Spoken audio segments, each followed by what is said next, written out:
Okay, so the last lesson that we're going to do this triad is simplifying square roots with variables. So it seems like we have a lot of extra steps to do here, but we really don't. We're really just adding in the variables. The second step here is just very lengthy because if we have an even amount of variables, it's just a half as many pairs, an odd amount, we're going to do a half amount with one left over. So simplifying square roots with the variable. Step 1, follow the same steps to simplify the number part of the square root. So we know how to factor, we know how to circle pairs, etc. So we know how to simplify the numbers. The new step is going to be right here, step 2. Determine how many pairs of each variable there will be and if any variables will be left over. So for example, if your variable has an even amount of exponents, so let's say that it has a to the 12th power. 12 is an even number because it ends in a 0, 2, 4, 6, or 8, right? So what that's saying, if it's the square root of a12, what you're going to do is you're going to take half of 12. What's half of 12? 6. So that's going to move to the outside because the 12 is going to cancel with the square root. Well, half of the 12 is going to be 6. So you're going to have all of that move to the coefficient. Because it's an even exponent, there will be none left in the radicand. Okay? Now, the odd exponent, let's say that we have an odd exponent here. I'm going to move the odd exponent right down here. So let's say that we have the square root of a to the 13th power.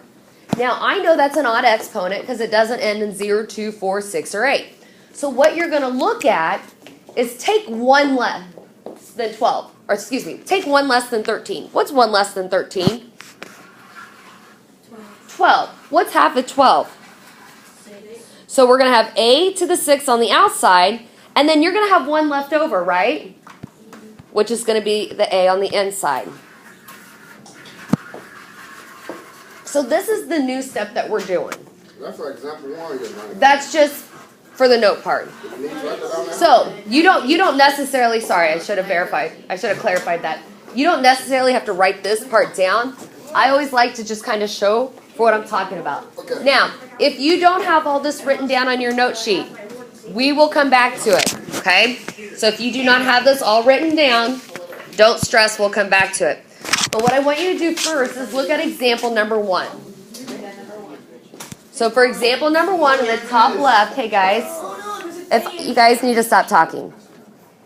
So example number 1, you have the square root of 72 a to the 5th power. So we're going to do step 1, like our notes tell us to. Simplify as normal. So we're going to go ahead and simplify our radicand. We're not going to worry about that variable and exponent quite yet. So what we're going to look at here is what two factors can I multiply together to get 72?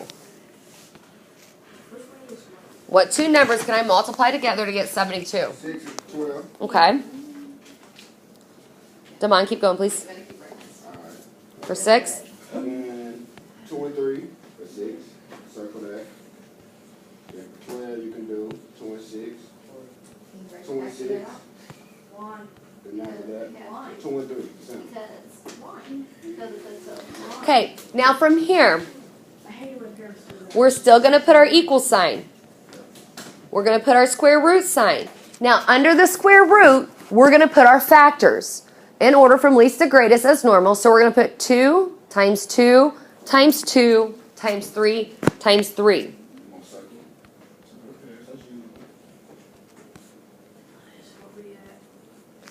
Now, we're also going to go ahead and put in times our a to our 5th power.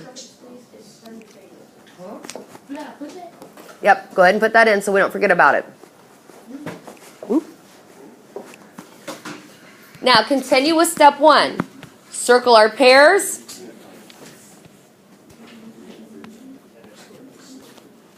I'll see you downstairs. So when we go to circle our pairs, we're first going to focus on our numbers. So what numbers are going to go to my coefficient? So I have the 2 times the 3. Now, we now are going to look at our variable. Now, our variable has an odd exponent, right? With that odd exponent, that means we're going to take one off. If I take one off of 5, what do I end up with? 4. What's half of 4? 2. So that a to the second power goes on the outside. It goes to the coefficient. We'll get there. It's going to be, guys, it's going to be hard, and it's going to be a step that we're just going to have to get used to and that we're just going to have to remember, but we'll get there. So that's going to move to the outside. I'm going to put my square root sign. Now, what number do I have in the radicand? 2 or 3. What? 2. Just the 2. Now, remember, anytime I have an odd exponent with a variable, I will have one variable left on the inside. Remember how I dropped that to 4? That means I'm still going to have an A left on the inside. Kaylon? So now what if that was a 5? It is a 5. No, I'm saying what if it was, so you saying, Let's say that it was a 7. I would drop it to a 6. What's half of 6? 3. So I'd put A to the third here, but 1 down from 7. So you had to go there. Yes, you go down 1 spot to make it an even number. Okay? All right, then from here, we go ahead and simplify it. So what's 2 times 3? 6. A squared. Square root. What do I have on my inside? 2A. And then box it. Okay? We'll get it. We'll get it. It's just going to be getting into the habit of remembering what to do with our exponents and variables. You guys what know. if you got 2 numbers? You will. You will. How would you do that? We're going to work on that. That's a good question that we're going to look at. Okay, so this time we're going to have the square root of 50, b to the 4th, c to the 11th. They're towards the back if you need those. So the square root of 50, b to the 4th, c to the 11th. So according to our notes, we're going to do step 1 and focus on factoring the radicand, the number part of the radicand. So we're going to look and determine what 2 numbers can I multiply together to get 50. 5 to 10. And then after that, so 5 to 10 to 5. And after that, make an equal sign. Little box. Not box, no. So you're right, I'm going to do my equal sign. I'm going to do my square root sign. Yeah, square root sign. And I'm going to put times what then? Times b to the 4th, Then, c to the 11th. yeah. You can put the multiplication sign in there. You don't have to with your variables because it means times. Oh, yeah, I know what to do now. Okay? Now, after I put all there, what do I do with my factor pairs? You match. I circle them. You only got one pair. Thank you. You can recycle it. I appreciate it.